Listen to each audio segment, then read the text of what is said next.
you might be watching this video and you might be thinking, should I buy a Tesla? There's so many things to keep in mind. Well, I have 5 points that you really should think about when considering buying a Tesla. So think about the current condition of your car, and are there any expected repairs coming up soon that you might want to trade it in before you incur those expenses? So I had a Jeep Compass and I took it to my local body shop that we've used for years, and they basically let me know I had some upcoming expenses with my engine that would have been really costly.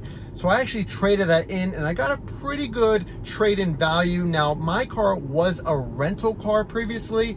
That dramatically decreased my offer. But here's the thing. Think about your situation. If you don't have a monthly payment, something you want to think about is you're going to start a whole new monthly payment again. Now, obviously it goes without saying, but the Teslas aren't exactly the cheapest car on the road. So you're probably looking at least $600 a month. Now, that is if you put down the $4,500. So something also important to think about is, when do you need the car? What is the acceptable ETA, or estimated time of arrival? And now if you're looking at the Model 3, as of September 2021, you're gonna have to wait until January of 2022. They're actually all sold out for 2021, and the same goes true for the Model Y. So if you need a car right now, you're not going to get a Tesla, or at least a brand new Tesla. So think about when you need the car, and that should factor into your decision. So speaking of ETAs and delivery, think about when you want to accept delivery. So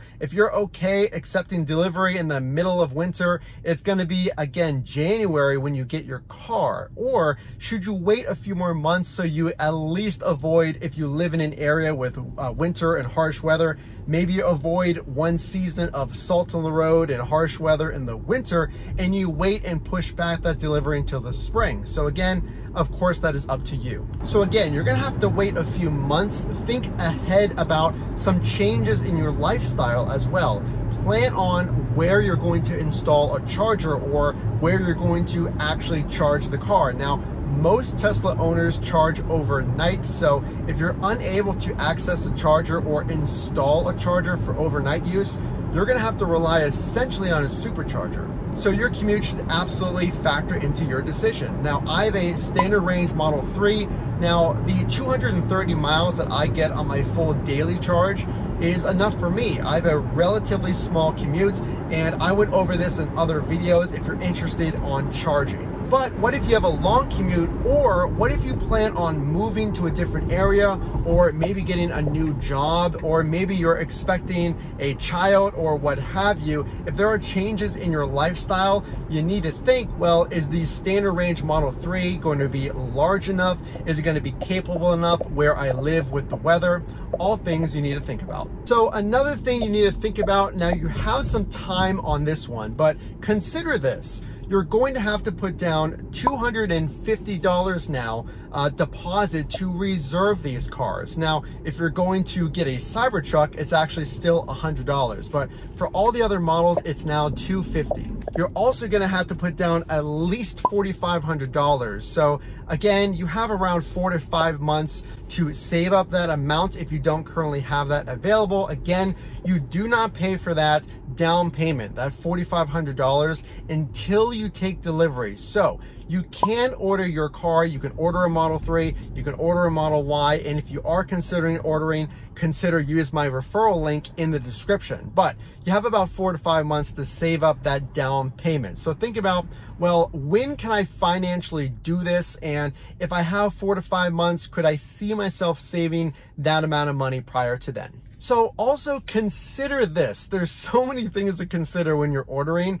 There have been talks of the tax rebate coming back for electric vehicles. Now, this is something that's kind of a moving target, because initially it was a $40,000 cap on the electric vehicle. So essentially, if you got anything past the standard range Model 3, you were kind of out of luck. Meaning, if your car was more than $40,000, you got nothing, to my knowledge. But if you had a Model 3 and you hit that metric and you're considering buying a Tesla, you could get up to $7,500 in a tax federal rebate. So If you want to see how that plays out, maybe you wait to see the final answer. I've heard, now this is just speculation, they may increase that amount from 40,000 because, you know, that's a pretty low amount to give incentive to buyers, but hey, that rebate could come and it could save you a lot of money. So something to think about when you're ordering your Tesla is your current car, which is most likely an ICE vehicle,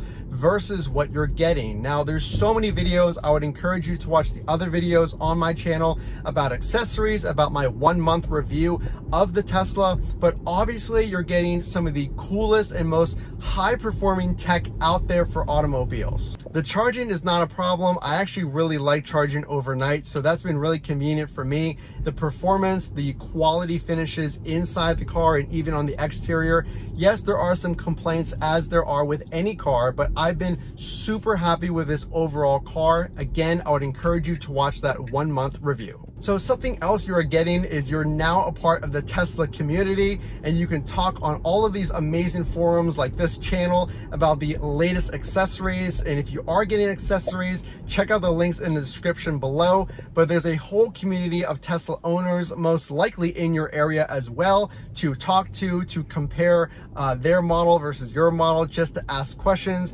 It's a really amazing community. So there's a lot to consider. There's so many exciting things coming out with the Teslas, but here's the thing. Just remember that these cars are constantly getting better with software updates. So if you're pretty certain you're going to get a Tesla and you know which model is going to fit your needs, whether it's the Model 3 like I have, maybe the Model Y or another model, just know that it's very, very likely that your car is going to get even better. So really it just comes down to doing your own evaluation. Think about your needs, your timeline, your budget, and you will be good to go. So any questions about which model to get, maybe what I like or dislike about the car, accessories, again, check the links in the description. Put those comments down below. So again, my name is Matt. This is Frunk to Trunk. I appreciate you watching. If you do like this content, make sure to drop a like and subscribe so I know that you enjoyed it, and we will see you in the next one.